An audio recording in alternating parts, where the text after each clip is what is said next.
एक कॉलर से बात करते हैं। नमस्कार। हेलो। हाँ हेलो। हाँ बोलिए। सुरेश जी नमस्कार। नमस्कार। सुरेश जी, आज जो आपने विषय उठाया है कि जन लोकपाल बिल में सभी पार्टी जो है ड्रामा कर रही है, बहुत अच्छा विषय है। और ये तो आप समझ ही गए होंगे कि ये सब ड्रामा क्यों हो रहा है। पिछले 2 महीने से लगातार भ्रष्टाचार में एक नेता के बाद दूसरा फंसना, तीसरा फंसना, तो ये लोग जन लोकपाल बिल क्यों बनाना चाहेंगे राजनीतिक लोग। लेकिन देश की जनता को इसकी जरूरत है। हाँ। देश की जनता इसके साथ है। जब अन्ना जी जन लोकपाल बिल के पक्ष में आंदोलन लेकर चले और फिर ये कहते हैं कि सरकार अपने हिसाब से बनाएगी, तो सरकार को तो जन लोकपाल बिल या नेताओं को तो बनाने की जरूरत ही नहीं है। किसी भी पार्टी के नेता है सब भ्रष्टाचार में लिप्त है। मैं इसमें एक बात और कहना चाहता हूँ। हाँ। कि श्रद्धे हटयोगी जी वहाँ मौजूद हैं। हाँ। वे भी इस बात को कह रहे थे कि अन्ना जी जिद पे अड़े हुए हैं। हाँ। मैं उनसे भी पूछना चाहता हूँ कि क्या जनता की आवाज को जन लोकपाल बिल या भ्रष्टाचार के खिलाफ उन्होंने भी कोई आंदोलन किया?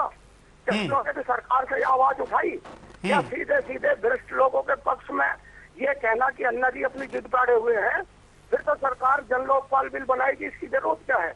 भ्रष्ट लोग मतलब मंत्री और प्रधानमंत्री जन लोकपाल बिल में नहीं होंगे।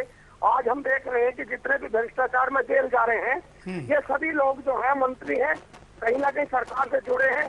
जब लोकपाल बिल में इनको छूट दी जाएगी, एमपीओ को छूट दी जाएगी, लोकपाल बिल पे भी सर्वदलीय बैठक हुई, उसमें कहा कि कोई भी सांसद लोकपाल बिल के दायरे में ना आवे, तो फिर लोकपाल बिल की जरूरत क्या है? मेरा ये कहना है कि फिर तो लोकपाल बिल की जरूरत नहीं है, सरकार नहीं बनाएगी, कोई बात नहीं। देश की जनता में जब किसी विषय पर उग्रता शुरू होती है, आज देश के अंदर जन लोकपाल बिल पर और भ्रष्टाचार के ऊपर इतना जनता में चर्चा चल रही है कि अब ये विषय रुकने वाला नहीं है। सभी राजनीतिक पार्टियों को मजबूर होना पड़ेगा।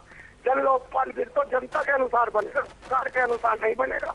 चाहे ये आंदोलन कितना लंबा चले, हटयोगी जी को भी ये समझ लेना चाहिए और उन्हें भी अन्ना जी के साथ आना चाहिए।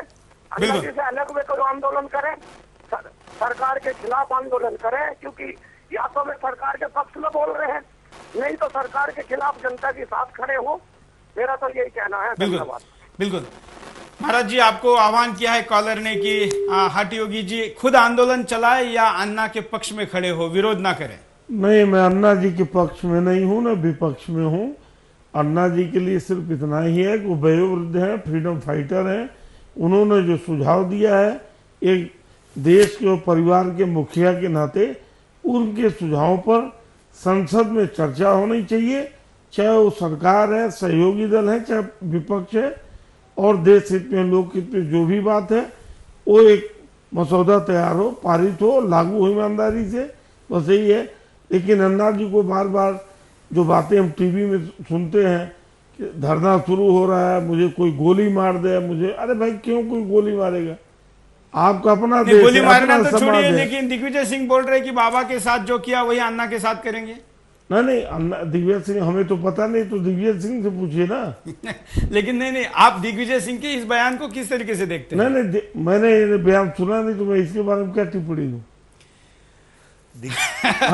महाराज जी शायद दिग्विजय सिंह के खिलाफ कुछ बोलने में हिचकिचा रहे हैं या? देखिए एक मिनट, मुदगिल जी ने जो पहले बातें कही कि समाज की जो व्यवस्था है, समाज की जो सोच है, वो सकारात्मक होनी चाहिए, तभी आपके जनप्रतिनिधि भी। नहीं तो क्या सरकार की नहीं, क्या सरकार की और दिग्विजय सिंह की सोच सकारात्मक नहीं होनी चाहिए? नहीं, दोनों की सही है। हाँ। और दोनों अपने विवेक से अन्ना जी का सम्मान करते हुए अपने विवेकानुसार संसद में जो काम होना चाहिए संसद में होगा, अन्ना जी की झोली में थोड़ी ना होगा। देखिए बिल्कुल।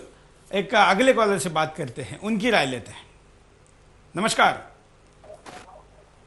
हेलो। शायद कॉलर से संपर्क नहीं हो पा रहा था। हाँ, मुदगिल जी कुछ बोलना। हेलो। हेलो। हाँ बोलिए।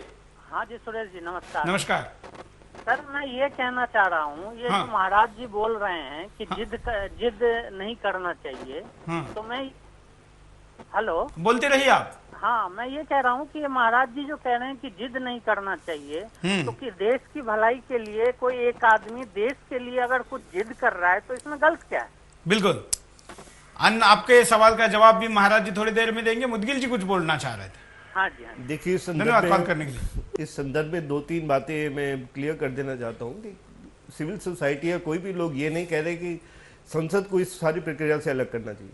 संसद का तो मेन रोल होगा ही इस विधेयक को पास करने का, लेकिन जहाँ तक आप कह रहे हैं कि अन्ना हजारे को जिद नहीं करनी चाहिए, मेरा ये कहना है कि सरकार को अन्ना हजारे से जिद नहीं करवानी चाहिए। हाँ, सवाल यह है कि किसी आदमी को या किसी सोसाइटी को या सोसाइटी के सदस्यों को इस हद तक संघर्ष क्यों करना पड़े एक जस्ट बात के लिए कि सरकार को के सामने ऐसी स्थिति आ जाए कि कोई आदमी भूख हड़ताल में बैठे। सरकार को ये खुद ही सुमोटो एक्शन लेना चाहिए इसमें। बिल्कुल सरकार महाराज को जी, ये आप जिद क्या नहीं करवानी कहेंगे कि आप जिद सरकार क्यों फिर कर रही है?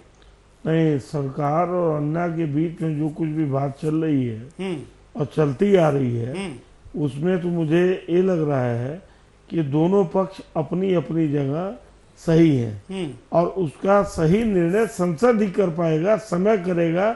अन्ना के हड़बड़ाहट में और चाहत से काम नहीं बनने वाला है।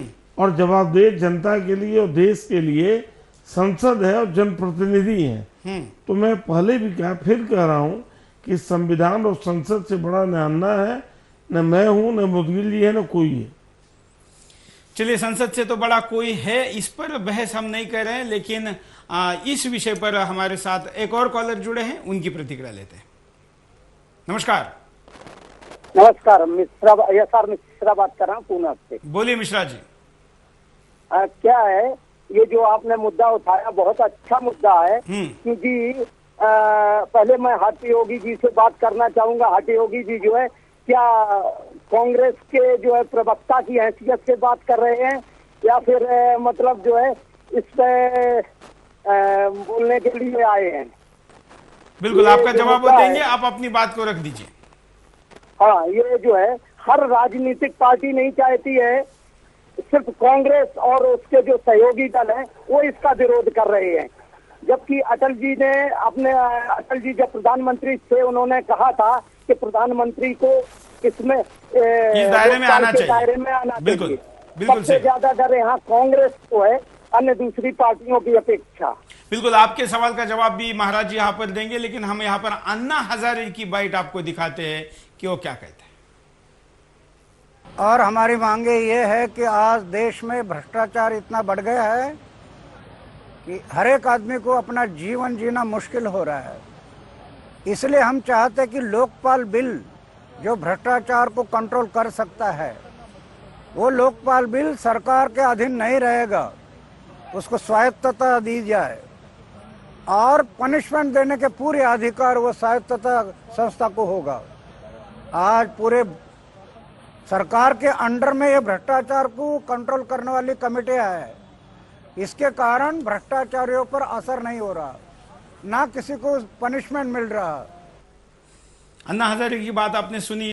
हेलो हेलो, हाँ बोलिए। हाँ जी, नमस्कार जी। नमस्कार। हाँ, सभी राजनीतिक दल लोक जनपाल बिल के लिए नाटक कर रहे हैं।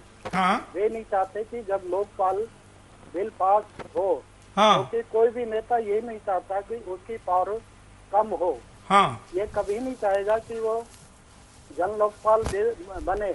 हाँ, क्योंकि ऐसा हुआ तो वो इतनी भारी भरकम जो रुपए लूट करके विदेशों बैंकों में जमा करते हैं वो नहीं कर पाएंगे। बिल्कुल। ये तो मच्छरों की तरह इंसानों का खून चूसते हैं और वो अगर ये बिल पास हुआ हाँ, तो वो इंसानों का खून नहीं चूस पाएंगे। हाँ, वो गरीबों का कैसे खून चूसेंगे?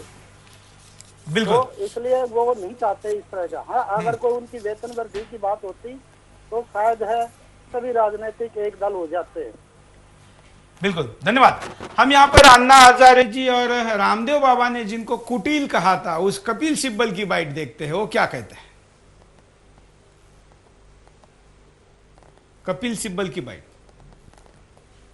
अप्रोच के चिट्ठियां लिख के ऐसे इश्यूज रेज करने जिसका कोई ताल्लुक ही नहीं है, उस सीरियस काम के लिए तो मैं समझता हूं कि ये उचित नहीं है। कपिल सिब्बल को तो सामाजिक संगठनों द्वारा किया हुआ कोई भी काम उचित नहीं लगता, इसलिए वो उनके खिलाफ हमेशा बोलते रहते हैं। हम यहाँ पर अगले माफ करें, अगले कॉलर से बात करते हैं, उनकी क्या राय है। नमस्कार। हेलो। हाँ जी। हाँ बोलिए।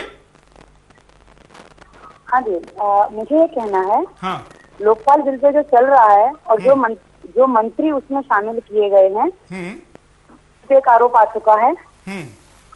हर नेता, हर मंत्री अपने आप को निर्दोष बताता है। पहले दयानिधि मारन ने भी बताया था, राजा ने भी बताया था, और अब ये सिब्बल जी भी अपने आप को बेकसूरी बता रहे हैं, लेकिन बाद में तो पकड़े ही जाते हैं सारे। बिल्कुल। और सबसे बड़ा, मुझे लगता है सबसे बड़ा रोड़ा लोग सिब्बल जी ही हैं। और हो सकता है कि बहुत जल्दी इनका इस्तीफा दिया जाए, जैसे बाकियों ने दिया। बिल्कुल सही कहा। बिल्कुल, क्योंकि क्या है ना, मुझे जो लग रहा है, क्योंकि जो ये लोग जो काम करते हैं, कानून साथ से रख देते हैं, अपने काम करने के लिए कानून साथ से रख देते हैं, बाकी औरों के लिए कानून बड़े तगड़े होते हैं। जैसे स्वामी जी ने जो किया, उसके लिए कानून एकदम पालन किया, और कितना कानून सही पालन किया वो हम सब जानते हैं। अन्ना के लिए भी वही करने वाले हैं ये लोग, जो जिस हिसाब से दिख रहा है। लेकिन क्या ये खुलेगी? जनता इसको स्वीकार नहीं करने वाली। धन्यवाद अपनी प्रतिक्रिया देने के लिए। हम यहाँ पर अरविंद केजरीवाल, इन्होंने क्या कहा, जो कि इस समिति के सदस्य भी है और इस पूरे आंदोलन में निर्णायक भूमिका निभा रहे हैं, उनकी प्रतिक्रिया देखिए। क्योंकि पिछले कुछ दिनों की घटनाएं और पिछली जो कुछ मीटिंग्स हुई हैं, उससे ऐसा प्रतीत होता है कि सरकार जो है वो भ्रष्टाचार के खिलाफ सख्त एक्शन लेने के लिए और सरकार अच्छा कानून बनाने के लिए सरकार की मंशा ठीक नहीं। हम चलते हैं यहाँ पर मुदगिल जी के पास। आप ब्रेक में कुछ कह रहे थे। देखिए, सरकार ये हमेशा कहती रही कि हमारे बिल में और अन्ना हजारे जी के बिल में ज़्यादा फर्क नहीं है, सिर्फ 6 पॉइंट्स डिफरेंट हैं। लेकिन उसके बेसिक में क्या फ़र्क था कि सरकार ये चाहती थी कि ये पूरा जो लोकपाल बिल और के जो सदस्य हों, उसमें मेजॉरिटी पॉलिटिशियंस हों। तो एक यहीं पर एक बहुत बड़ा डिफरेंस क्रिएट हो जाता है कि अगर आप उस लोकपाल राजनीतिक दलों से ही लोकपाल लोग बनेंगे, तो वो किस तरह का आगे लोकपाल का एडमिनिस्ट्रेशन चलेगा। तो इधर अन्ना हजारे ये कहते थे कि लोकपाल जो 11 सदस्य समिति बनेगी लोकपाल की, उसमें हर सोसाइटी, मतलब इसमें आपके रिटायर्ड जजेस हों और सिविल सोसाइटी से, एडमिनिस्ट्रेशन से रिटायर्ड लोग हों, तो जो पूरी सोसाइटी को रिप्रेजेंट करें, खाली राजनीतिक दलों का अखाड़ा ना बन जाए। तो ये एक सबसे बड़ा डिफरेंस था इसमें। और उसके अलावा ये भी था कि लोकपाल का जो स्ट्रक्चर है वो डिस्ट्रिक्ट लेवल तक पर्कुलेट हो, मतलब डिस्ट्रिक्ट लेवल तक वो कोई ना कोई, बिल्कुल, मतलब जहां जहां भी करप्शन है वहां तक इसको पहुंचाया ऊपर से लेकर और डिस्ट्रिक्ट लेवल तक। बिल्कुल। हम यहाँ पर अब कारणों पर नजर डालते हैं कि क्यों इस तरीके के नाटक हो रहे हैं। सरकारों का तानाशाही रवैया। सरकार आम आदमी की कम, भ्रष्टाचारियों की अधिक है, जिससे भ्रष्टाचार बढ़ रहा है। सरकारों का तानाशाही रवैया। सरकार आम आदमी की कम, भ्रष्टाचारियों की अधिक है, जिससे भ्रष्टाचार बढ़ रहा है। राजनीतिक दलों की नीयत में खोट। देश के राजनीतिक दल नहीं चाहते कि एक सशक्त लोकपाल बिल आए। जनता का बात करना, संघर्ष नहीं करना, जिससे ऐसे मुद्दों को उठाने के लिए सरकारों पर पूरा दबाव नहीं बन पाता है। राजनीतिक दलों की आपसी राजनीति, जिससे सारे राजनीतिक दल एक दूसरे पर कीचड़ उछाल रहे हैं और मजबूत लोकपाल की बात कोई नहीं करता। देश के कुछ ऐसे बुद्धिजीवियों का खुलकर सामने न आना, जिससे सरकार को अपना गलत पक्ष रखने का भी मौका मिल जाता है। राजनीतिक दलों में दृढ़ इच्छा शक्ति की कमी, जिसकी वजह से एक अच्छा लोकपाल बिल बन पाना मुश्किल है। हम परिणामों पर भी साथ में नजर डालते हैं, क्योंकि कार्यक्रम खत्म होने के पहले हम परिणाम और उपाय भी देखेंगे, तो उसके पहले परिणाम देखते हैं। देश में भ्रष्टाचार बना रहेगा अगर एक कमजोर लोकपाल बिल तैयार होता है तो। जनता में असंतोष बढ़ेगा, जिससे अराजकता जैसी स्थिति आएगी। सरकारों की तानाशाही बनी रहेगी, क्योंकि उन्हें भ्रष्टाचार से रोकने वाला कोई नहीं होगा। देश की जड़ें खोखली हो जाएंगी, जिससे देश में भ्रष्टाचार की वजह से गरीबी फैलेगी। लोकतांत्रिक मर्यादा को नुकसान होगा, जिससे देश में अराजकता फैलेगी। जनता का नेताओं से विश्वास उठेगा, जिससे देश में सरकारें सही तरीके से कार्य नहीं कर पाएंगी।